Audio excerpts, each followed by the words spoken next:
네, 부동산에 대한 모든 것을 알려드리겠습니다. 내 집을 부탁해 진행의 이소연입니다. 요새 꼬마 빌딩에 대한 투자 관심이 굉장히 높은데요. 이분과 이야기 나눠보시면서 굉장한 인사이트 가져가시면 좋겠습니다. 참고로 본 방송에서 제공하는 정보는 투자를 위한 조언을 할 뿐 해당 부동산 가치의 상승 또는 하락, 가치 판단을 보장하고 있지 않습니다. 이 점 유의하시면서 투자 판단에 참고해 주시길 바랍니다. 자, 그럼 이분 한번 모셔볼까요? 이희구 팀장님 나와주세요. 안녕하세요. 안녕하세요. 네, 오늘 시청자분들께 처음 나오신 자리에서 한 말씀 부탁드릴게요. 네, 안녕하세요. 저는 빌딩을 전문적으로 중개하고 있는 공인중개사 이희구라고 합니다. 반갑습니다. 네, 너무나도 여기 와주셔서 감사드리고요. 오늘 첫 방송인 만큼 다양한 이야기 나눠가시면 좋을 것 같습니다. 자, 우선 저희가 빌딩 이야기부터 시작을 할 텐데요. 꼬마 빌딩이라는 걸 주제로 가지고 왔습니다. 그만큼 많은 분들께서 빌딩에서 그 사이에 꼬마 빌딩이 있어? 어떤 걸 꼬마 빌딩이라고 말하는 거지? 궁금하실 수도 있을 것 같은데요. 네. 꼬마 빌딩의 정의가 따로 있을까요? 일단 꼬마 빌딩 같은 경우에는 우리 빌딩이라고 하면 이제 영어로 된 이름이니까 좀 뭐지? 이렇게 고민을 많이 하실 것 같아요. 근데 쉽게 생각하면 우리 건물이라고 그냥 보시면 좋을 것 같고, 뭐 작게는 뭐 10억대부터 뭐 크게는 뭐 몇백억대 빌딩들이 있을 것 같습니다. 그래서 빌딩 같은 경우에는 기본적으로 건물인데 우리가 딱 건물만 사는 게 아니고 토지랑 우리 건물이랑 같이 매입하는 그런 개념이라고 보시면 좋을 것 같습니다. 그래서 빌딩 투자를 한다는 거는 우리가 어떻게 보면 건물뿐 아니라 토지에 투자를 한다 이렇게 보시면 좋을 것 같습니다. 네, 토지와 건물에 투자를 함께 한다라는 개념으로 접근하시면 좋을 것 같은데요. 자, 그럼 꼬마 빌딩이라고 하면 좀 그냥 일반적인 빌딩보다는 좀 작은 느낌이 들잖아요. 얼마부터 우리가 투자를 할 수가 있을까요?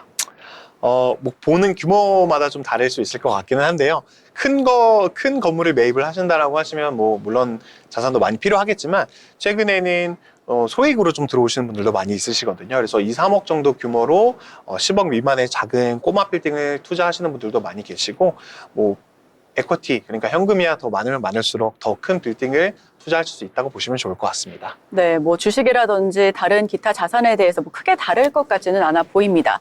자, 그렇다면 우리가 꼬마 빌딩에 대해서 조금 더 딥하게 들어가 보도록 하겠습니다. 빌딩의 유형에는 어떤 것들이 있을까요? 우리 빌딩 유형이라고 하면 보통 건물주에서 하면 보통 많이 이야기하시잖아요. 네. 빌딩은 기본적으로는 임대 수익이 나오는 임대 수익형 빌딩이라고 보시면 좋을 것 같고, 투자할 때 두 번째로는 시세 차익형이라고 보시면 좋을 것 같습니다.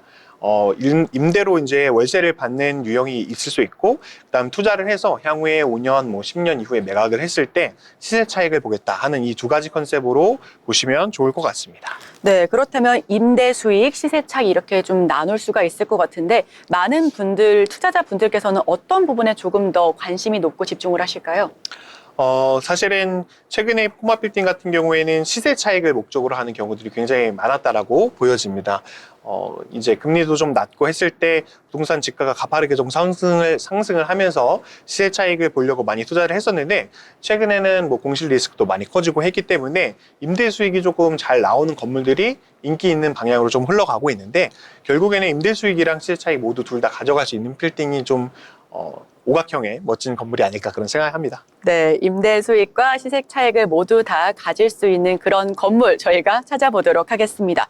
빌딩 투자를 하시는 분들이 좀 따로 계신지 아니면 요새는 젊은 층들 사이에서도 인기가 많은지 굉장히 궁금한데요. 네, 사실 주식 같은 경우에도 예전에는 국내 주식 위주로 했다면 최근에는 미국장 위주로 넘어가는 분위기가 형성이 되고, 또 그중에서도 ETF 쪽으로 많은 분들께서 관심도가 나날이 증가하는 모습 보여지고 있습니다. 그렇다면 우리도 부동산 투자를 할 때 뭐 월세 개념 혹은 뭐 상업용 여러 가지 좀 살펴볼 수가 있겠는데, 빌딩 투자를 하는 아주 근본적인 이유가 있다면 어떤 게 있을까요?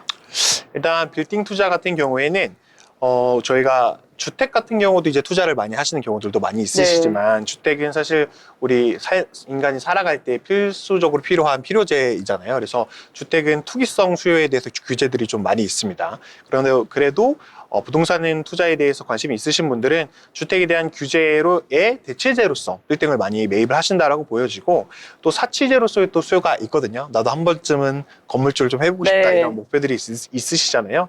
그래서 빌딩 투자를 많이 하시는 것 같고, 기본적으로 주택은 대출을 받기에 좀 어려운 부분들이 좀 있는데, 빌딩 투자 같은 경우에는 레버리지를 최대 감정가의 한 80% 수준까지도 좀 가능하다라는 그런 장점이 있기 때문에, 그런 레버리지 활용도 그다음 부동산 투자의 목적으로 빌딩을 매입을 하게 됩니다. 또 기본적으로 부동산이라고 하는 게 또 하방 강직성이 좀 강하잖아요. 어느 시세 이하로 크게 내려가지 않는다라는 안정감이 있기 때문에 화폐 가치가 좀 하락하고 인플레이션이 오고 이런 거에 대한 대비로 에셋을 조금 자산을 좀 파킹한다라는 개념으로 빌딩 투자의 인기가 좀 있다라고 보여집니다. 참 용어 자체들도 어려운데 이 용어에 대해서도 네. 향후에 나눠보시면 좋을 것 같고요. 주택에 대한 대체제 그리고 사치제로서 빌딩 투자에 대한 관심이 높아지고 있다라는 이야기를 들어봤습니다. 여기에서 대출까지도 용이하다라고 하는 부분, 80%까지 가능하다라고 하는데 우리가 기사를 통해 접해봤을 때 연예인 누구가 빌딩을 매입을 했는데 여기서 뭐 100억짜리 빌딩이라고 하면 거의 막 8, 90% 가까이 대출을 받았다. 네. 근데 우리 입장에서 직장인들도 저렇게 대출이 가능한 건가? 연예인이어서 프리미엄이 붙은 건가? 아니면 빌딩 투자라서 이게 직장인, 연예인 할 거 상관없이 가능했던가? 정말 궁금한 게 많거든요. 모두가 80%, 90%로 대출이 가능한가요? 기본적으로는 연예인분들 같은 경우에는 뭐 당연히 스타니까 네. 걸어다니는 간판이시기도 하시고 그래서 대출이 좀 용이한 점은 당연히 있습니다. 그러나 이제 뭐 직장인분들이 90%뭐 다 받겠다 이렇게 하긴 조금 어려우실 수는 있다고 현실적으로 생각을 합니다. 근데 그러나 고소득도 연봉이신 분들도 있으실 수 있으시고 빌딩 투자는 대부분 법인으로 매입을 많이 하세요. 근데 법인 대출 같은 경우에는 단순히 은행에서 우리 주택을 대출하는 것과는 다르게 이제 사업자 법인 대출 같은 경우에 또 특별하게 특수성을 가지고 진행해 주시는 은행들이 많이 있기 때문에 기본적으로 7, 80% 정도의 레버리지를 일으켜서 사는 거는 그렇게 특이한 케이스라고 보기는 어렵습니다. 대부분 많이 매입을 하는 케이스이고 물론 이제 신용 등급이 좀 안 좋고 이런 사업장 같은 경우에는 당연히 그만큼 한도가 좀 많이 안 나올 수는 있습니다. 그러나 그게 전혀 불가능한 것은 아니다. 이렇게 말씀드릴 수 있겠습니다. 네, 그럼 방금 말씀해 주셨던 것처럼 그런 사업장 같은 경우는 어렵다라는 사업장 얘기를 해주셨는데 빌딩 투자의 주체에 대해서도 궁금합니다. 개인도 할 수 있을 것 같고요. 법인이 매입하는 경우도 굉장히 많이 봤거든요. 네. 어떤 부류가 좀 더 많을까요? 빌딩 투자를 한다고 하면 한 열에 한 8 정도는 법인으로 매입하는 법인이 케이스입니다. 훨씬 더 많네요. 맞습니다. 법인으로 매입을 많이 하시는데 법인 매입 같은 경우에는 아까도 말씀드렸지만 개인은 이제 대출 받을 때 좀 규제가 좀 있습니다. RTI라고 하는 규제가 있는데요. 법인 같은 경우에는 감정가의 한 80% 수준까지도 기본적으로 가능하기 때문에 대출이 용이하다라는 점이 있고요.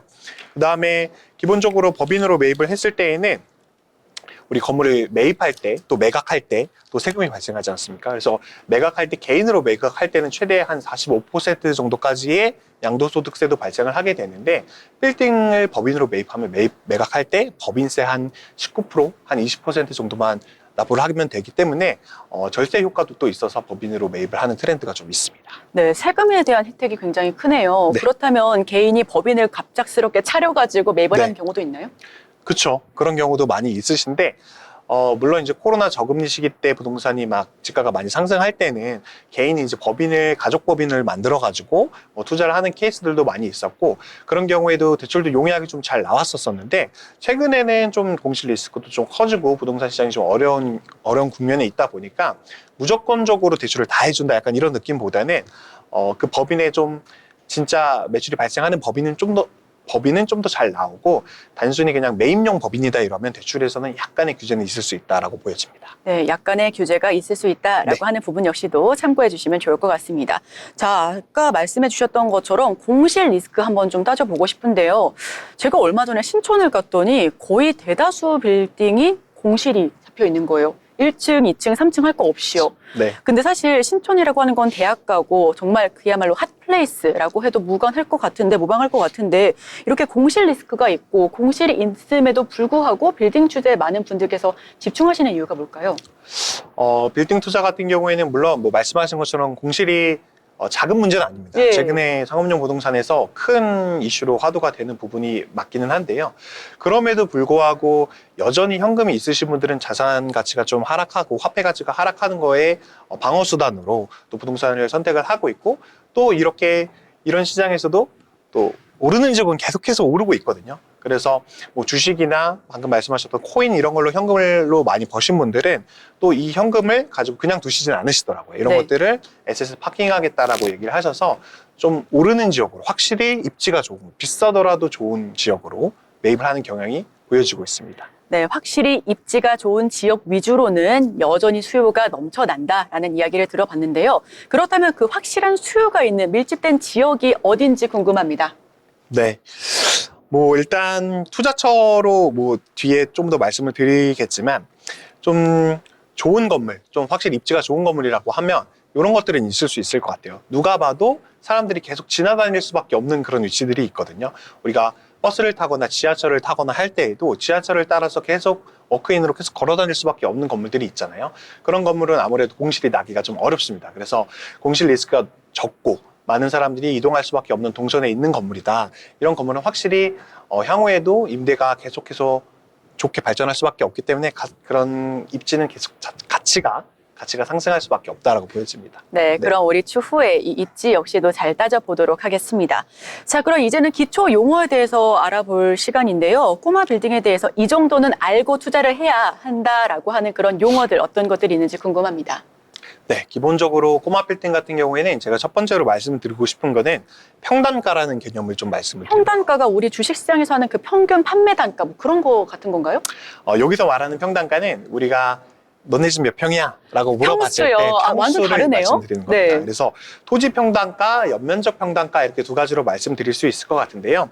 우리 부동산 같은 경우에 아파트 같은 경우에는 우리가 대부분들 적정 시세가 좀 비슷하게 좀 형성이 되어 있고 거기서 크게 위아래로 움직이지 않는 그런 형태를 보여주면서 거래가 움직이는데 빌딩 같은 경우에는 그 규모도 다 다르고 사이즈가 다 다르기 때문에 어떤 게 적정 시세지? 라고 좀 의문이 많이 들 수 있을 것 같아요.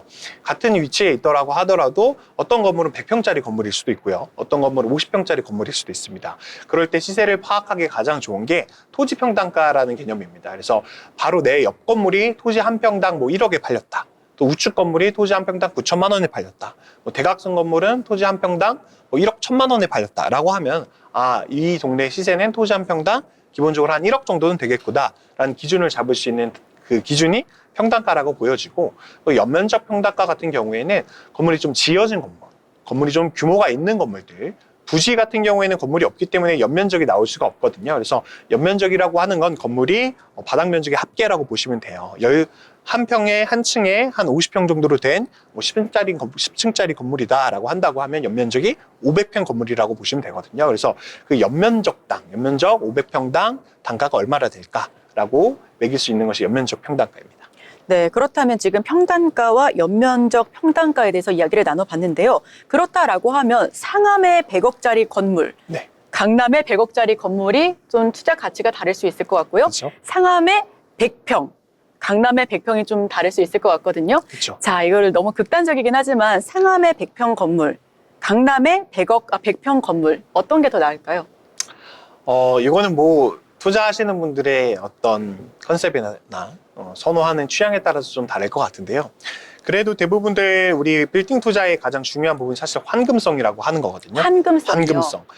이 건물을 다시 현금으로 어떻게 바꿀 수 있을까라는 거거든요. 기본적으로 빌딩을 매입을 했을 때 아까 말씀드렸듯이 시세 차익을 목적으로 하는 경우들이 많기 때문에 내가 이걸 다시 현금화, 다시 비싼 가격에 다시 되팔 수 있어야 그게 환금성이 좋은 건물이라고 이야기할 수 있겠습니다. 그래서 이 환금성 측면에서 상암도 좋은 동네지만 우리나라 1번지는 또 투자 1번지는 강남이 아닐까라는 생각을 조심스럽게 좀 해봅니다. 그럼 예를 들어서 제가 상암에서 대대손손 우리 자식, 손주들한테까지 계속 물려주고 싶다라고 하신다면 상암의 100억, 100평 건물을 선호하실 수도 있겠네요? 그렇죠. 이게 빌딩이 다 개별성이 너무 달라요. 강남이라고 해도 뭐 이면에 이면, 그러니까 대로변, 그 다음에 그 안에 들어있는 게 이면이거든요. 그래서 대로변, 이면, 거기서 또 이면으로 들어갔는데 건물이 어디 있지? 보이지도 않는 위치에 100억인 건물과 상암이라고 하더라도 뭐 대로변에 있는데 잘 보이고 완전 랜드마크 그쵸. 같은. 깔끔하고 아. 임차사들도 막 빵빵하게 구성되어 있다. 굉장히 많이 구성되어 있다. 이런 건물 같은 경우에 같은 100억이라도 당연히 더 상암에 있는 건물의 가치가 높을 수밖에 없다라고 보여지거든요. 그래서 위치마다 다르고 컨셉마다 다르다. 이렇게 보실 수 있을 것 같습니다. 네, 그렇다면 정말 투자자의 가치 판단에 의해서 많이 달라진다라고 맞습니다. 볼 수가 있을 것 같습니다. 자, 여기 지금 건폐율이라는 용어가 있습니다. 건폐율, 용적률 이런 용어들은 정말 쓰는 용어들일까요? 너무 어려운데요? 그렇죠. 건폐율 용적률은 기본적으로 좀 많이 사용하는 그런 개념이라고 보시면 돼요. 예. 우리가 토지가 가지고 있는 어떤 한계를 좀 보여주는 거라고 보면 될 것 같은데요. 우리가 건물을 100평짜리 땅을 가지고 있다고 했을 때 내가 마음대로 이 건물을 뭐 15층까지 지을 거다, 뭐 20층까지 지을 거다라고 할 수가 없습니다. 기본적으로 토지에는 용도라고 하는 용도 지역에 다 규제를 받고 있거든요. 그래서 저희가 서울시 같은 경우에 이제 조례로 다 정해져 있기 때문에 서울시에서 조례로 정해놓은 건폐율과 용적률이 있습니다. 그래서 건폐율 같은 경우에는 쉽게 생각하면 우리가 건물을 어떻게 넓게 너비를 생각하시면 좋을 것 같습니다. 100평짜리 땅 안에 너비 건폐율 60%가 제한이다라고 하면은 60평까지만 지을 수 있겠다 생각하시면 좋을 것 같고, 용적률 같은 경우에는 용적률 200%다라고 하면은 내가 이렇게 지었을 때 뭐 한 층에 건폐율 용적률이 같이 가는 개념이거든요. 건폐율 50%로 용적률 200%다 하면 50, 50, 50, 50 했을 때 5, 4, 20이잖아요. 그래서 용적률 200%는 건폐율 4개층이다 이렇게 생각하시면 이해하기 쉬울 것 같습니다. 부동산 투자를 할 때 이렇게 수학을 잘 알아야 된다니 너무나 씁쓸합니다. 자, 앞서서 팀장님께서 2억 정도면은 그래도 시드로서 꼬마 빌딩 투자가 가능하다라는 말씀을 해주셨는데 갑자기 저 이런 생각이 드는 거예요. 그렇다면 우리가 친한 친구들끼리 모여서 우리 팀장님, 저희 친한 친구 1, 2 이렇게 넷이서 모여가지고 우리가 5천만 원씩 모아보자 해서 그렇게 해서 2억을 가지고 빌딩 투자해도 되나요? 그 공동투자라고 보통 많이 이야기를 하잖아요. 하기는 하시는 건가요? 이른바 공투라고 많이 얘기하거든요. 많이 공동투자. 있는 그런 거군요. 많이 있는 유형이고요. 공동투자로 많이 매입하는 트렌드도 있었고, 지가가 많이 막 상승할 때는 내가 좋은 건물을 사고 싶은데 현금이 모자라. 그러면 여러 사람 같이 껴서 같이 하자라는 트렌드가 좀 있었습니다. 약간 일종의 개 같은 건가요? 그렇죠. 네. 그렇죠. 개 같은 예. 성격이라고 보시면 좋을 것 같은데, 공동투자 같은 경우에는 좀 주의는 조금 하셔야 된다. 이게 빌딩이라고 법적인 주의가 필요한 건가요? 내부적인 정리가 중요하다고 보여집니다. 법적인 것보단 내부적인 정리 네, 어떤 게 맞습니다. 있을까요? 기본적으로 공동투자 한다고 했을 때 꼭 변호사는 선임을 하셔서 내부적으로 지분이라든지 매각했을 때의 어떤 의사결정을 누가 더 확실하게 할 수 있는가 이런 것들을 정관 같은 걸 좀 정해 놓으셔서 계약서를 확실하게 작성을 해놓고 공동투자를 하시는 게 좋고, 이게 문제가 뭐냐면 매입했을 때는 괜찮은데 각자 투자자분들마다 자금 사정 같은 게 다 다를 수 있거든요. 어떤 분들은 내가 지금 당장 현금이 필요하실 수도 있고요. 어떤 분들은 급하지 않으실 수 있거든요. 딜링이 들어왔을 때 내가 기본적으로 한 15억에 팔겠다라고 투자자분들끼리 약속을 해 놓으셨었는데, 자금 사정이 급한 분들은 10억에도 팔고 싶을 수 있으실 것 같거든요. 근데 급하지 않은 분들은 내가 16억에 팔 거야, 더 기다릴 거야 라고 했을 때 내부적으로 이런 의견 조율이 좀 잘 안 됩니다. 그렇기 때문에 투자자분들끼리 원만하게 좀 잘 진행하려면 사전에 미리 어떤 의사결정이라든지 지분이라든지 이런 관계를 명확하게 좀 나눌 수 있도록 잘 준비를 해두시는 게 사실 좋을 것 같다고 보여집니다. 우리 팀장님께서 방금 말씀해 주셨던 것처럼 좋은 건물이라고 생각을 해서 우리가 시드가 부족해서 같이 투자를 하려고 하는데 이런 여러 가지 사건 사고가 발생할 수 있을 것도 같습니다. 자, 그렇다면 좋은 건물이기 때문에 우리가 같이라도 하고 싶었던 거잖아요. 좋은 건물이란 뭘까요? 우선 좋은 건물이라고 하는 게 뭐 사람마다 다 달라서 이제 정확하게 뭐 딱 요거다라고 말씀드리기가 조금 어려운 부분이 좀 있는데, 기본적으로는 아까 말씀드렸던 환금성이라고 생각합니다. 환금성. 첫 번째도 환금성, 두 번째도 환금성인가요? 네. 첫 번째, 두 번째, 세 번째, 네 번째 다 환금성입니다. 기본적으로 환금성인데, 왜 그러냐면 결국에는 건물이라고 하는 게 부동의 자산이긴 하지만 어느 시점에는 또 매각을 해야 되는 상황이 오거든요. 나 대대손손 가져갈 거야 라고 생각을 하더라도 그게 이제 이미 시세 차익을 많이 받고 이미 지가가 많이 올랐다고 했을 때 조금 더 큰 건물로 이동하는 다른 대체로 또 찾아가는 케이스들도 있고요. 그게 아니고 현금이 또 필요해서도 팔아야 되는 경우들도 있고 여러 가지 세금적인 문제 때문에 팔아야 하는 케이스들도 있을 수 있거든요. 그럴 때 확실하게 내가 이걸 매각을 할 수 있을까 라고 생각을 해봤을 때 잘 팔리는 건물, 내 건물을 다른 사람이 다시 누가 사줄 수 있는 입지에 있는 건물이 사실 좋을 것 같습니다. 그래서 그 환금성이 좋은 건물이 사실 가장 좋다라고 말씀을 드리고 싶고, 환금성이 좋다라고 했을 때 따라올 수밖에 없는 게 싸게 사면. 싸게 사면. 당연히 싸게 사면 적정 시세에 내놔도 다시 잘 팔 수 있잖아요. 그래서 싸게 살 수 있는 건물이라면 좋은 건물이다 라고 첫 번째로 보여지고요.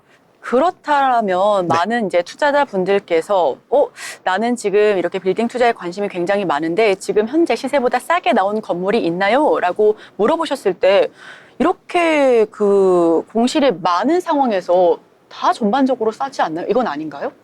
기본적으로 우리 부동산이라고 하는 것은 아까 말씀드렸던 거랑 좀 연결되는데 네. 하방 강직성이 좀 강하기 때문에 건물주분들이 이게 정찰제가 아닙니다. 네. 가격이 뭐 내가 정해서 뭐 정부에서 정해서 이렇게 나오는 게 아니기 때문에 대체적으로 시세를 대부분들 알고 계세요. 네. 그래서 그 시세 이하로 내놓으려고 하지 않는 가능성이 좀 크고 또 소문이 다 납니다. 이게 건물이 언제 얼마에 팔렸고 이런 것들이 다 나기 때문에 그거를 먼저 매도인 측에서 먼저 금액을 턱 낮춰서 진행하는 케이스는 좀 드물어요. 실제로 누가 싸게 사겠다고 이제 딜이 들어온다라고 표현을 하는데 딜이 들어왔을 때 순간적으로 내려가는 경우는 있어도 시장에 나와 있는 게 무조건 싸게 나와 있는 경우들은 많이 없습니다. 뭐 사정이 급하다고 하면 일부 좀 나와 있을 수는 있는데 그게 이제 유의미하게 확실히 엄청나게 시세 대비 50%뭐 이렇게 막 싸졌다 이런 케이스들은 사실 본 적은 없습니다. 네, 그렇다면 첫 번째도, 두 번째도, 세 번째도, 네 번째도 황금성. 그나마 다섯 번째가 시세보다 저렴한 것 이렇게 말씀해 주셨는데 여섯 번째가 있다면 어떤 게 있을까요? 그 다음으로는 뭐 입지를 말씀을 드릴 수 있을 것 입지요? 같아요. 네. 입지라고 하는 게 뭐 다 다양하겠습니다만 기본적으로는 뭐 역세권이면 당연히 좋지 않겠습니까? 네, 그럼요. 저희도 학원이 역에서 도보로 5분 거리입니다. 라고 했을 때 조금 더 좀 괜찮아 보이잖아요? 그렇죠. 그래서 상업용 부동산의 핵심은 임대인데 사실 임대를 잘 맞추기 위해서는 우리 역세권에 있는 건물이 당연히 좋을 수밖에 없고요. 꼬마 빌딩 같은 경우에는 그 아파트 투자와는 좀 다르게 생각을 많이 안 해봤던 것 중에 하나가 바로 도로입니다. 도로. 도로요? 도로. 어떤 우리가- 의미로서의 도로입니까? 네. 도로 같은 경우에는 부동산 투자할 때 보통 보지를 않으세요. 그냥 우리가 부동산 투자할 때만 사실 도로가 어떻지라고 보지 기본적으로 일상생활 할 때 도로에 대해서 내가 여기가 몇 미터 도로지? 여기 도로가 넓은가 좁은가? 생각해 본 적이 많이 없으실 것 같아요. 근데 당연히 생각해 보면 도로가 좁은 것보다는 넓은 게 좋습니다. 도로가 좁은 것보다는 넓은 게 좋다라고 하는 의미를 저 자세히 모르겠어요. 네. 어떤 의미냐면 자, 기본적으로 저희가 건물을 봤을 때 건물을 이 바로 앞에서 본다라고 가정을 해볼게요. 그러면 우리가 보이는 게 건물의 콘크리트만 보일 것 같아요. 네. 근데 이 도로면에서 좀 떨어져서 길가 반대편에서 쳐다봤을 때 건물을 보면 와 높다 라고 생각이 들 것 같습니다. 네네. 그래서 기본적으로 도로가 좁으면 가시성이 좀 떨어진다는 아, 말씀을 드려요. 네네. 가시성이 좀 떨어지기 때문에 조금 더 도로 폭이 좀 더 넓으면 건물이 조금 더 커 보이고 웅장해 보이는 효과를 줄 수 있기 때문에 가시성이 좋은 건물을 많이들 선호를 합니다. 또 따라오는 것들로 우리 임차자들은 건물에 뭘 달고 싶어 하죠?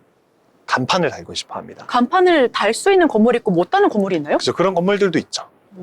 있는데 네. 간판을 달았다고 해도 도로 폭이 좁으면 잘 보이지가 않습니다. 안 보이더라고요. 그렇죠. 안 네. 보이죠. 그래서 도로 폭이 좀 넓으면 이 간판을 달았을 때 업종을 홍보할 수 있는 효과도 더 커집니다. 건물이. 그래서 누가 봐도 야 어디 출구 앞에 있는 무슨 대장급의 건물들 있잖아요. 그 네. 앞에서 봐 네네. 라고 얘기를 하는 게 그 입지가 누가 봐도 잘 보이고 좋은 건물이기 때문에 인식 속에서 우리가 이 건물이 잘 보인다라고 알고 있는 것처럼 빌딩 투자할 때도 마찬가지입니다. 그래서 잘 안 보이는 건물, 가시성이 떨어지는 것보다는 그렇게 좀 잘 보이고 도로 폭이 좀 넓은 건물들, 그런 건물들이 좀 좋은 건물이다. 네, 그렇다면은 화장이 굉장히 잘 되어 있는 건물 위주로 좀 예뻐 보이는 건물 위주로 좀 살펴보면 좋겠다라는 이야기까지 들어봤고요.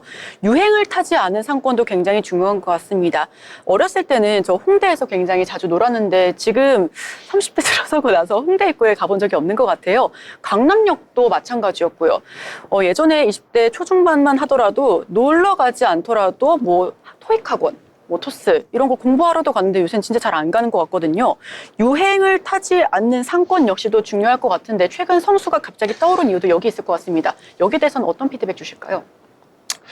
상권이라고 하는 게 근데 사실은 흥망성쇠가 사실 있긴 합니다. 흥망성쇠가 있다. 네. 아, 이거 너무 위험한 느낌인데요. 네. 흥망성쇠가 있다. 어떤 의미로 해주신 상권이 말씀이실까요? 확 떴다가 갑자기 또 죽기도 하거든요. 우리의 망리단길을 좀 대표적으로 경리단길, 망리단길을 좀 많이 예를 좀 들기는 해요. 망리단길이 어디에 있는 곳이에요? 그래서 우리 망원시장 쪽, 거기 망원동 쪽 유명했었나요? 죄송합니다. 빌딩 투자하시는 분들은 망리단길 뭐 네. 많이 선호했었어요. 네. 우리가 빌딩 시장이 좀 홍대 상권이 많이 확장됨에 따라서 망원동까지도 많이 투자하는 수요들이 좀 많이 있었었는데 최근에는 조금 투자처로서 조금 빠지는 듯한 느낌은 좀 받긴 합니다. 잠실에도 무슨 단길 있지 않아요? 요새 송리단길. 그러니까요. 네. 그게 방금 말씀해 주셨던 게 망리단길, 송리단길, 뭐 경주에서도 무슨 단길, 뭐가 되게 많이 만들어졌었던 시기가 있었던 것 같거든요. 네, 그리고 또 유행 따라서 또 간다고 보여져요. 우리가 기본적으로는 뭐 가로수길도 마찬가지로 말씀드리지만 가로수길 있으면 그 옆에는 또 세로수길이라고 부르거든요. 가로수길,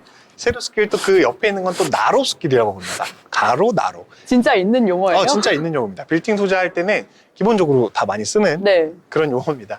그래서 이게 유행처럼 막 번지는 겁니다. 이런 상권들이 이름을 따가지고 막 번지는데 그럴 때 여기가 상권 확장이 좀 계속 가능할 곳인가를 좀 유심히 사실 보시는 게 중요하거든요. 확 떴다가 좀 떨어지는 그런 상권들이 많이 있어요. 그래서 그런 상권들은 좀 유의를 하셔야 하는데 이런 거는 좀 상권의 분위기마다 좀 다르긴 하는데 상권이 분위기를 좀 안 타는 걸 좀 찾고 싶다라고 했을 때는 항아리 상권 건물을 좀 보시는 거죠. 항아리 상권이요? 네, 항아리 상권. 항아리 상권이라고 하면 뭐냐면 우리가 아파트를 좀 예를 들어 볼게요.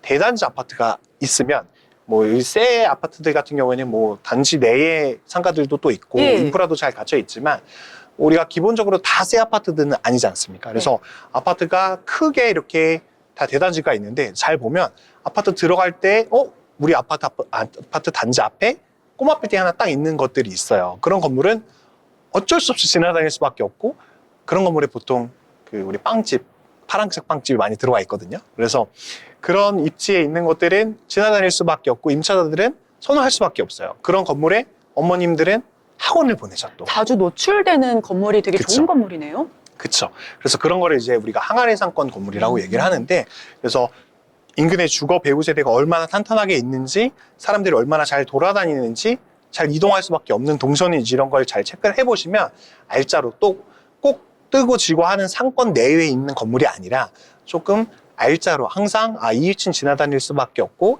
사랑받을 수밖에 없는 위치다라고 하는 그런 건물들이 있으니까 임장을 통해서 많이 돌아다녀 보시면 그런 건물들이 어떤 건물인지 좀 판단이 좀 되실 거라고 보여집니다. 네, 항아리 상권 이야기까지 들어봤는데요. 여기서 제가 궁금한 부분이 있습니다. 최근 들어서 성수동이 많이 핫하잖아요. 사실 최근이라고 그럴 것도 참 뭐한 게 몇 년 전부터 계속해서 유행을 타고 있고 뭐 패셔니스타 그런 분들께서도 굉장히 많이 선호하는 그런 지역으로 잘 알고 있습니다. 네. 그런데 성수 자체가 인구가 많이 사는 곳이라는 느낌보다는 정말 많은 친구들이 왔다 갔다 하는 유동인구가 많다라고 하는 느낌이 많이 드는데 여기서 그럼 유동인구가 많은 게 더 중요한 건지 아니면 거주하시는 분들이 많은 게 더 좋은 건지 어떤 게 있을까요? 저는 기본적으로는 컨셉마다 좀 당연히 좀 다를 거라고 네네. 보여지는데 상업용 부동산의 핵심은 당연히 상업입니다. 네. 상업이라고 하면 우리 임대차를 예를 들 수 있을 것 같아요.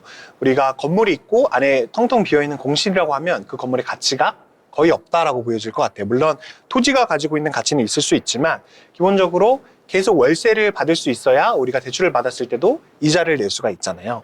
그랬을 때 임대차 구성이 잘 되는 건물이 사실 중요하기 때문에 사실 빌딩 투자에서는 임대가 굉장히 좀 중요하다라고 보여지는데 성수동 말씀해 주셨던 것처럼 성수동 같은 경우에는 많은 분들이 우리가 뭐 카페를 간다든지 아니면 뭐 식사를 하러 갔을 때 분위기 좋은 뭐 펍을 간다든지 이런 느낌의 유동인구, 워크인 손님들이 굉장히 많고 또 패션으로 많이 뜨지 않았습니까? 그래서 옷을 사러 온다든지 이런 손님들이 많기 때문에 그런 것들은 조금 괜찮다. 근데 이제 주거 배우 세대들이 많은 그런 건물 같은 경우에는 상권이 지가가 대단히 많이 오른다라는 느낌보다 좀 더 안정적이고 임대 수익이 좀 좋은 건물이다 이렇게 보시는 게 좀 좋을 것 같습니다. 네, 수익 구조까지 잘 찾아봤고요. 이와 관련해서도 계속해서 인사이트 나눠보도록 하겠습니다. 네, 참고로 본 방송에서 제공하는 정보는 투자를 위한 조언을 할 뿐 해당 부동산 가치의 상승 또는 하락, 가치 판단을 보장하고 있지 않습니다. 이 점 유의하시면서 투자 판단에 참고해 주시길 바랍니다. 저희는 잠시 후에 임장과 관련해서도 자세한 이야기 나눠보겠습니다.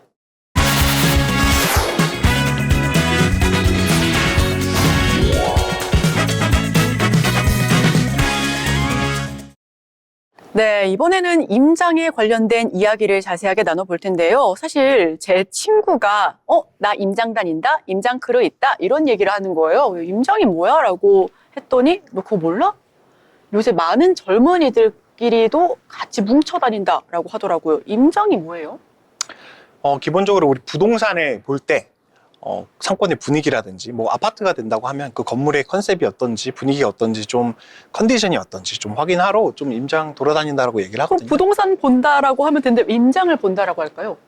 기본적으로 뭐 저희도 다 임장 많이들 다니시니까 네. 네, 저희도 다 따라서 임장. 저희는 임장이라는 표현보다 사실 답사를 간다라고 좀 더 답사요. 네, 사전 네. 답사를 간다라는 표현으로 사실 더 많이 쓰긴 합니다. 저도 답사 얘기는 많이 들어봤는데 임장을 다닌다라는 이야기를 하다 보니까 임장이라는 말이 새로 생겨났나라는 그런 의문감이 들더라고요. 자, 그럼 임장을 다니는 이유가 뭘까요?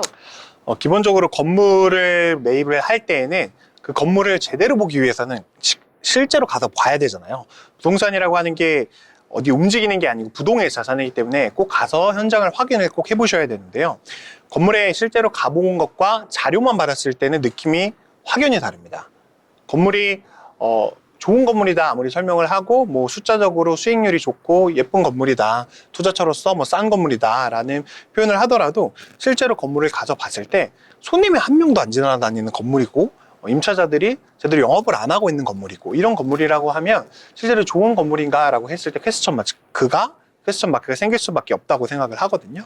그래서 꼭 건물은 한 번씩 답사를 또 무조건 다녀와 보시는 게 좋을 것 같다고 생각합니다. 네, 실제로 답사를 통해서 이 건물에 대해서 A부터 Z까지 알아볼 필요가 있다라는 이야기를 해주셨는데요. 저 그럼 여기서 궁금한 게 생겼습니다. 자, 여기서 엄청 예쁜 건물이 있고요. 네. 한편에서는 정말 꽤 재재한 건물이 있는데 리모델링을 통해서, 즉 튜닝을 통해서 정말 예쁜 건물로 다시 태어날 수가 있습니다. 당장 보기에 예쁜 건물 혹은 리모델링을 통해서 다시 태어날 수 있는 건물, 어떤 건물이 더 좋은 건물일까요?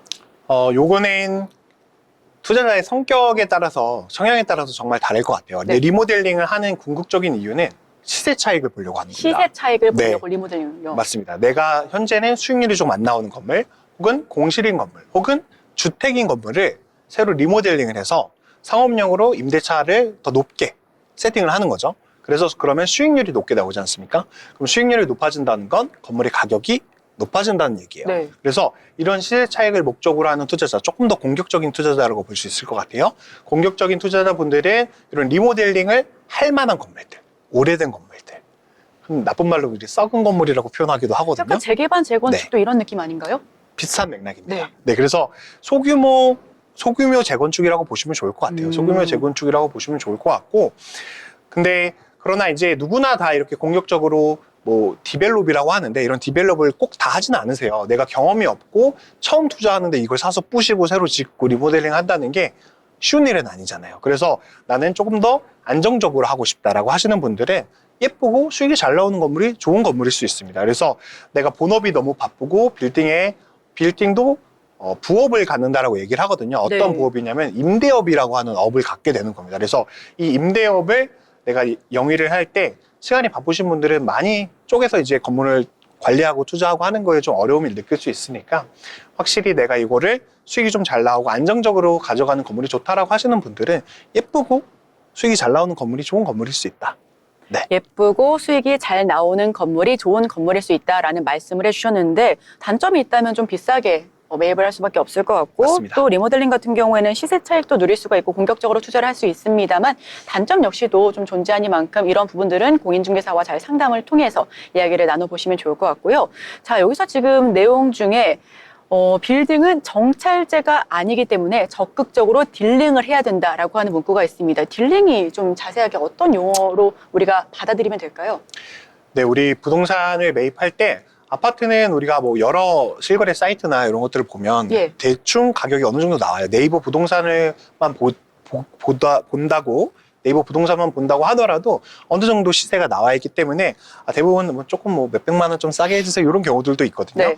그러나 빌딩 같은 경우에는 모두가 다 다르고 모든 사정이 다 다릅니다. 그래서 기본적으로 내가 80억에 팔 거야 혹은 뭐 20억에 팔 거야 라고 매도자께서 현장에 내놓으셨어도 실제로는 자금 사정이 급한 매도자일 수 있어요. 그러면 내가 대출 만기가 예를 들어서 2월입니다. 그래서 2월에 다시 대출을 상환하거나 연장하거나 해야 되는 이슈가 있는데 은행에서 연장을 거부하는 경우가 생길 수 있거든요.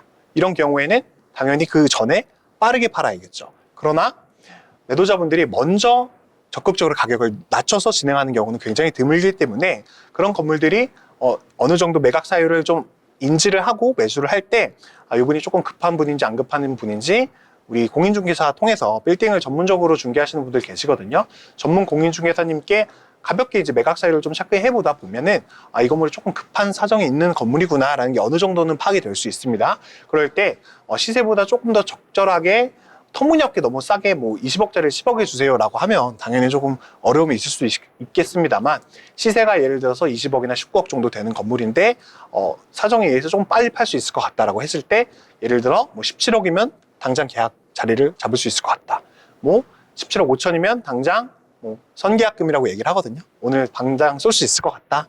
이런 사인을 주시면 그런 건물은 매도자가 들어보시고 조금 손해 보더라도 빨리 파는 게 중요하다라고 하시는 분들은 적극적으로 협조해 주시는 경우도 있으시거든요. 그래서 이런 거를 딜링을 좀 잘 할 수 있게끔 미리미리 좀 체크를 하시면서 해보는 게 좀 좋은 것 같다고 생각됩니다. 네, 그렇다면 공인중개사의 이 조정 능력이 굉장히 중요해질 것 같은데, 저 맞습니다. 갑자기 그렇다면 이 건물은 내가 봤을 때 100억에는 무조건 사가겠다라는 생각을 했는데, 실제로 이제 상대편에서 나 120억에 사겠다 라고 이야기가 나왔습니다. 그런데 그분께서 이제 조정을 통해서 110억에 해달라면 하면 안 되냐라는 이야기까지 나왔는데요. 이 파는 사람 입장에서 조금만 버티면 120억까지 할 것 같은데, 이거를 이 사람이 그렇게 가격을 형성해도 살까 말까라는 그런 고민할 것 같거든요. 그렇다면 이제 중개사의 입장에서는 기다리십시오 할 거가 좀 더 긍정적일지, 아니면 이럴 때는 좀 파시는 게 맞을 것 같습니다 라고 하시는 게 조금 더 나은 판단인지 어떻게 보실까요?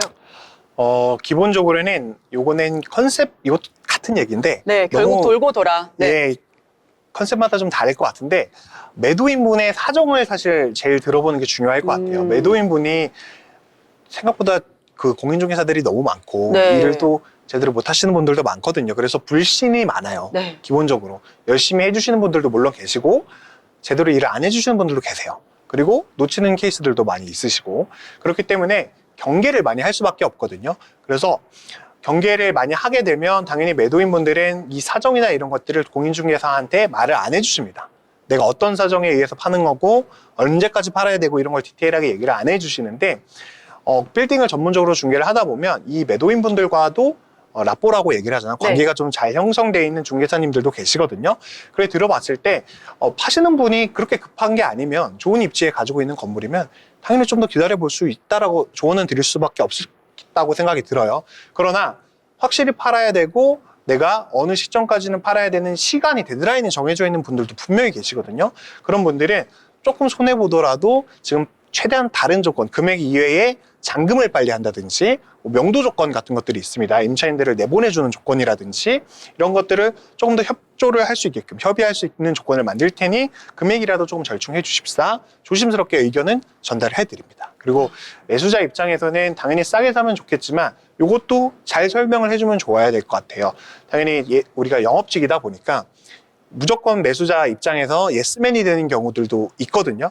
그러나 안 되는 금액은 어쩔 수 없이 안 될 수밖에 없거든요. 그래서 이 전후 사정을 잘 설명을 해주고 어느 정도 레인지 안에서 빠르게 진행 가능한 금액과 불가능한 금액, 이런 사정이 있어서 빠르게 된 거기 때문에 금액 이외에 다른 조건들을 당신이 매수자분께서 협의해 줄 수 있다면 더 최대한 좋은 조건으로 만들어서 가져와 볼 수 있겠다라고, 그런 가운데서 그런 중개의 역할을 하는 게 사실 빌딩 전문 공인중개사가 하는 역할이다, 이렇게 보실 수 있을 것 같습니다. 네, 빌딩 전문 공인중개사의 역할이 이렇게 중요하다라는 이야기를 들어봤는데요. 제가 언젠가 건물을 매입하게 된다면 우리 팀장님께 부탁을 드려보도록 하겠습니다. 네. 참 연예인분들은 이런 좋은 공인중개사분들을 어찌나 그렇게 많이 아시는 건지, 우리가 기사를 통해서 보면은 어떤 A가 건물을 사서 시세 차익을 얼마 얻었다, 뭐 B는 이렇게 해서 개이익을 얻었다, 이런 이야기밖에 안 나오기 때문에 서민들 입장에서는 참 부럽다라는 생각밖에 안 들 것 같습니다.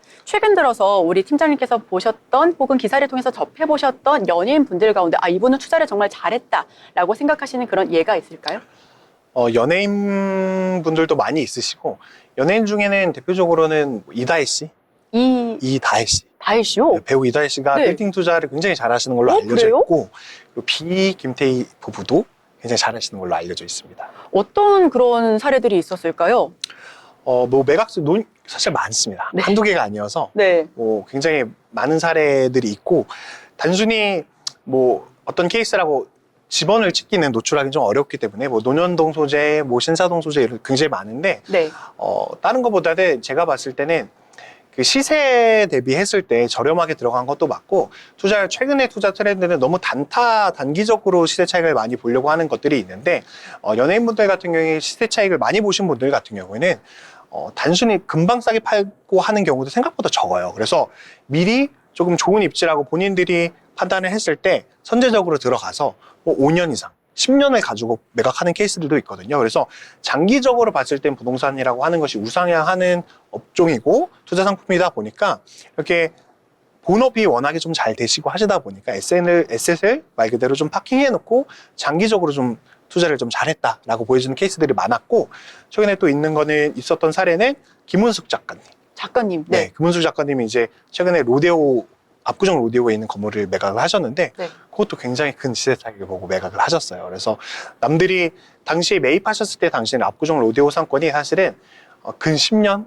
20년간 죽어 있었던 시절이 있었거든요. 최근에는 많이 젊은 분들도 많이 가고 슬상권으로도 많이 발달을 했는데 그렇게 시기가 안 좋았을 때도 과감하게 또 투자를 하셨거든요. 그래서 지금 시점에서는 굉장히 많이 활성화되어 있는 시점에 또 팔았던 걸 보면 그런 감각이 또 좀 좋으시니까 또 매입을 잘 하시지 않으셨나 이런 생각이 듭니다. 네, 물론 그런 감각도 좋고 공부도 많이 하셨을 거고 또 주변에 그렇게 잘 알려주시는 조력자도 계셨을 것 같습니다. 이 부분까지도 함께 이야기를 나눠보시면 좋을 것 같은데요. 자, 여기서 공부를 제대로 못해서 서류를 확인 잘 못해서 낭패를 보신 분들도 있다라고 합니다. 공적 서류. 자, 이 공적 서류에 대해서는 어떤 이야기를 좀 나눌 수 있을까요?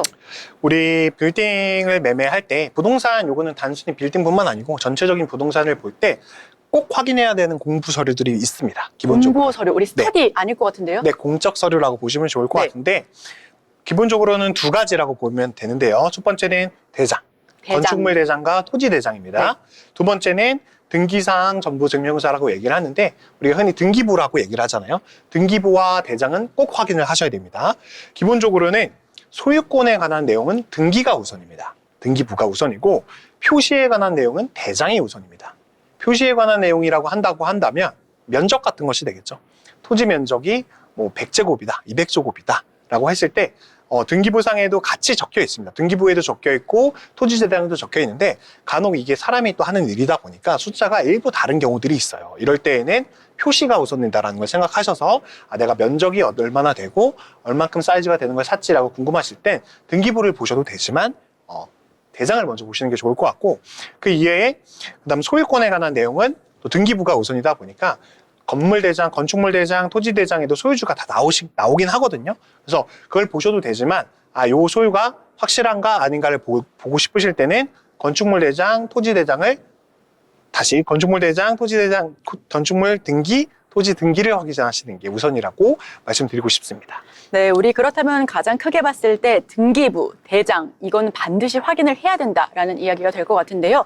자, 그렇다면 빌딩 투자에 있어서 우리가 공인중개사만 콕 믿고 가면 되는 건지 아니면 또 다른 조력자들이 계실지 궁금합니다. 네, 기본적으로 우리 꼬마 빌딩을 매입할 때는 공인중개사가 있어야 또 거래를 하지 않습니까? 네. 그래서 빌딩을 또 전문적으로 하는 공인중개사님들이 계세요. 상업용 부동산을 전문적으로 하는 분들이 계시고 이 부동산이라고 하는 카테고리가 굉장히 다양합니다. 우리가 원투룸이 될 수도 있고요. 뭐 고급 주택이 될 수도 있고요. 뭐 상가가 될 수도 있고요. 상가 중에도 사무실 상가가 또 있을 수 있고 1층에 우리 뭐 식당이라든지 이런 거 전문적으로 하시는 데도 있거든요. 그래서 업종이 주력 종목이 굉장히 다르기 때문에 빌딩을 매입을 하고 싶다고 하시면 이 빌딩을 매입을 전문적으로 하시는 공인중개사님이 첫 번째로 필요하다라고 네. 생각이 들고, 두 번째로는 빌딩은 임대 수익이 발생하는 건물도 있지만 아까 말씀드렸듯이 새로 짓거나 아니면 리모델링을 해야 되는 그런 건물들도 있습니다. 그렇기 때문에 건축사님을 알아두시면 굉장히 좋거든요. 근데 건축사님이 임장 다닐 때, 우리 답사 다닐 때 이거 무조건 다 비용이 나가는 거 아니야라고 생각을 하실 수도 있어요. 그런데 건축사님들도 생각보다 이 프로젝트를 진행하면 본인과 할 가능성이 높기 때문에 영업직의 어떤 일부 요소가 있다고 보여지거든요. 그래서 관계만 잘 쌓아두면 이 프로젝트를 얼마든지 이어나갈 수 있기 때문에 이런 조언은 얼마든지 해주실 수 있으십니다. 건축사님이. 그래서 공인중개사와 건축사님은 조력자로 꼭 필요하다라고 말씀을 드리고 싶고, 세 번째로는 우리 기업 대출을 전문적으로 해주는 은행 지점장님. 기업 대출을 전문적으로 해주시는 은행 지점장님이 따로 있으신가요? 네, 따로 있으십니다. 오. 이것도 대출도 마찬가지로 우리가 뭐 일반 소상공인을 대상으로 하는 그런 대출이 있을 수도 있고 또 주택을 전문적으로 대출해 주시는 지점장님들 혹은 담당자님들이 계실 수 있는데 이 빌딩은 또 이 빌딩을 전문적으로 대출을 해주시는 지점장님도 따로 계세요. 기본적으로 우리 빌딩 중개하는 공인중개사님들이 많이 연결을 해주시기도 하시는데 우리 많이 사고 팔고 하셨던 대표님들은 저희가 소개 안 해드려도 딱 잠깐 있어봐 이 팀장하고 지점장 누군데 여기 대출 돼? 바로 확인하는 경우들도 있으세요. 정말 뭐든지 다 준비되어 계신 네, 분이네요. 그래서 은행에 한 군데만 아니고 은행 지점장님들이 뭐 1금융권, 2금융권 다양하게 있잖아요. 당연히 1금융권이 금리는 좀 훨씬 더 좋을 겁니다. 그래서 여러 지점장님들과 협업을 하면서 그때 당시에 내가 매입할 당시 혹은 잔금할 당시에 어느 은행이 금리가 좋고 한도가 많이 나올지 이런 것들은 비딩이라고 얘기를 하거든요. 네. 다 검토를 해보시면서 잘해주시는 지점장님과 컨택을 하셔서 매입을 하실 수 있게끔 중개사도 도와드리고 또 매입 매각을 여러 번 해보다 보면 그런 은행 지점장님들 많이 소통이 되실 수 있으세요. 소개도 많이 해주시고요. 그래서 꼭 필요한 지점장님들, 건축사님, 공인중개사 필요하다라고 말씀드리고 싶습니다. 네, 협력자, 조력자가 필요한 부분인데 공인중개사, 건축사, 은행 지점장님 이렇게 이야기를 나눠봤고요. 시공사나 세무사, 법무사 분들과도 협력을 할 수가 있다고요? 네, 맞습니다. 우리 건물을 사고 팔 때 할 때 우리가 거래세도 붙잖아요. 매입할 때는 우리 취득세가 붙을 거고요. 매각할 때는 모든 양도세가 게 다 붙습니다. 세금이네요. 맞습니다. 네. 쌤 또 많이 벌어서 많이 예. 내자 아, 그럼요, 라는 생각입니다. 네. 그래서 세무사님들이 있으니까 이 건물도 마찬가지로 세무사님들 주전공이 또 다 다르세요. 그래서 기본적으로 우리가 매입 매각할 때 이 부동산을 전문적으로 좀 하시는 세무사님을 미리 알아두면 굉장히 좋거든요. 그래서 이것도 우리 공인중개사님 혹은 알고 건물을 많이 쓰고 계신 분들은 또 건물주분들의 또 커뮤니티가 또 형성이 돼 있으세요. 그래서 그런 세무사님 꼭 알아두시면 그런 세무사님의 도움을 받으시면 좋을 것 같고 법무사님은 말 그대로 법무 처리가 또 필요합니다. 이거 등기 이전을 하거나 근저당 말소하거나 할 때도 우리 등기사항에 또 이런 걸 말소하고 설정하고 하는 것들이 또 법무사님이 또 해주시고 다양한 법무적인 요소들을 볼 때 법무사님이 많이 협업을 해주시기 때문에 법무사님의 조력도 굉장히 필요하다라고 보여집니다. 네, 법무사님의 조력까지 필요하다라는 이야기를 나눠봤습니다. 자, 그렇다면 상권과 답사 이야기 짧게 이야기 나누고 마치면 될 것 같은데요. 어떤 부분을 좀 위주로 답사를 진행해야 되는지가 궁금해요. 네, 저는 기본적으로는 우리 상권을 볼 때는 네. 이 상권도 분위기가 다 다릅니다. 분위기요? 네, 분위기가 다 다른데 아까 앵커님께서 MC님께서 말씀하셨던 것처럼 뭐 홍대 같은 상권이 있을 수도 있고요. 아니면 오피스 상권이라고 흔히들 얘기를 하는데 오피스 상권이 또 있을 수 있어요. 홍대 같은 상권은 우리가 뭐 마시고 먹고 놀고 즐기고 이런 분위기가 강하다고 하면 우리 테헤란로 이면에 있는 어떤 상권들을 보면 일하는 데 아니에요? 그쵸. 네. 그래서 일하는 상권이기 때문에 그 분위기가 전혀 다릅니다. 예. 그랬을 때 내가 어떤 상권의 건물을 검토를 하는지를 직접 눈으로 확인을 하셔야 되기 때문에 가셔서 보셔서 유동인구가 주중에 많은 곳인지 주말에 많은 곳인지 낮에 많은 곳인지 밤 상권인지 이게 다 분위기가 다 다르거든요. 그래서 내 건물의 타깃이 나는 주중 손님들이 많은 걸 워크인 손님이 많은 건물을 매입하고 싶다고 하실 때 실제로 그런지 가서 보셔야 될 것 같거든요. 그래서 그런 것들 보셔도 되고 기본적으로는 사람이 많이 다니는지 안 다니는지 동네 분위기를 보시는 게 첫 번째일 것 같고요. 두 번째로는 이 답사를 가셨을 때 건물에 위반 건축물이 있어요. 위반 건축물이요? 네, 위반 건축물 혹은 불법 건축물 이런 것들을 보셔야 되는데 불법 건축물이라고 하면 우리 건축물 대장상에 등재가 돼요. 위반 건축물이 등재가 되면 노란 딱지를 이렇게 붙거든요. 근데 우리가 허가를 예를 들어서 200평으로 받았는데 임의로 구청에서 받은 것 이외에 증설을 해서 더 높게 짓거나 만들어 놓거나 하는 그런 경우들도 있거든요. 그래서 가서 보셨을 때 이게 위반 사항이 없거나 있는지 없는지 이걸 체크해 보시는 게 굉장히 중요합니다. 단순히 위반이 있는 거니까 불법 건물을 산다라는 것 때문에 거부감이 있으실 수 있으시니까 보라는 것도 있지만 위반 건축물이 있으면 대출에 문제가 생길 수 있거든요. 대출의 문제가. 네, 매입할 때 담보가액이라고 우리 얘기를 하거든요. 담보가액이 많이 줄어들거나 심한 경우에 대출이 승인이 거절되는 경우도 있으니까 위반 건축물이 있는지도 체크해 보시면 좋을 것 같습니다. 네, 오늘 상권과 답사 이야기까지 나눠봤습니다. 자, 벌써 이렇게 빠르게 1시간이 달려졌는데요. 오늘 이야기 처음으로 나눠주셨잖아요. 시청자분들께 오늘 소감 한 말씀 부탁드릴게요. 네, 오늘 처음 이렇게 자리를 마련해가지고 너무 말씀을 너무 잘해주셔가지고요. 아닙니다. 네. 좀 좋은 정보 최대한 드리려고 좀 많이 준비를 해봤는데 조금 더 많이 얘기를 했으면 좋았을 때 뭔가 조금 개인적으로는 좀 아쉬워서 또 기회가 된다면 또 좋은 얘기 더 많이 나누면 좋을 것 같습니다. 네, 저희 다음 주 이 시간에도 다양한 이야기를 나눠보는 시간 가져보도록 하겠습니다. 자, 오늘 저희가 준비한 소식은 여기서 인사 마치도록 하고요. 참고로 본 방송에서 제공하는 정보는 해당 부동산 가치의 상승 또는 하락, 가치 판단을 보장하지 않는다라는 점, 이 점도 유의하시면서 투자 판단에 참고해 주시길 바랍니다. 함께해 주신 여러분, 오늘도 고맙습니다.